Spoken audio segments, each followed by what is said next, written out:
Најтешкиот стил, тоа е делфин. Ќе ги спружиме рацете, сега со двете раце одат кружно движење нанапред. Сите ние имаме право подеднако да се вклучиме во спортските активности. Дали лицата со попречености имаат проблем со инклузија во општеството? Имаат ли услови и можности професионално да се занимаваат со пливање? За маратонецот Игор Димовски предизвик е да се биде тренер и заедно да се гради инклузивна приказна. Една табу тема која што се уште се развива во нашата држава. За жал, треба малку побрзо тоа да се развие и да им дадеме простор на сите лица со попречености, деца без разлика на која возраст, да им пружиме можност да уживаат во инклузијата и да едноставно се чувствуваат онака природно како што и ние се разбира се чувствуваме. Имам поминато низ раце, низ како да кажам процес кој што траел со години и кога всушност имам искусено лица со попречености од без разлика каков тип. Едно големо задоволство за кое што, верувајте, треба огромно трпение, љубов, искрена љубов кон тоа што го работите, затоа што не секој може да пружи возврат на љубов, без разлика дали е тоа процес на едукација, обука или се што би им помогнало за да им се зголеми самодовербата на овие лица. Секој од нив е различен на свој начин. Како се справувате со тоа? Да, навистина различен, но и не различен посебен од нас. Како се справувам?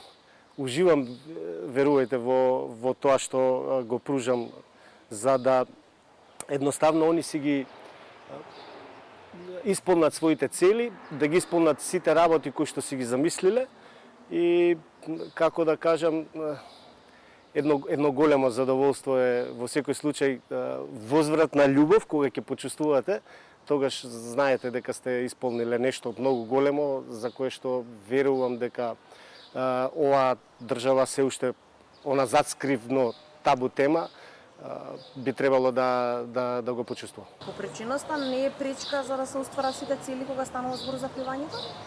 Не, ниту малку. Обуката е едноставно иста. Бенефитите се, верувајте, сите позитивни. Значи, градиме мускулна сила, градиме самодоверба, што е многу битно. Едноставно уживаме во инклузивноста со сите деца кои што во моментот се на базенот, без разлика дали е тоа на базен или на други спортски активности. Верувајте, подготовките за еден спортски настан се подеднакво исто како и со другите деца кои што сум ги работел.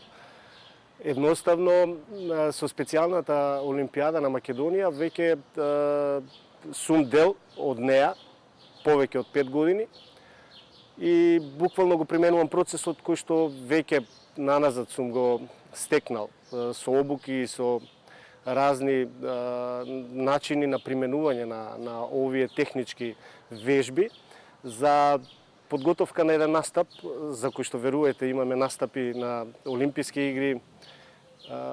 Сувите вежби напротив дополнително помагаат не само во физичката подготвеност, туку и во самодовербата која што самите атлети си ја стекнуваат.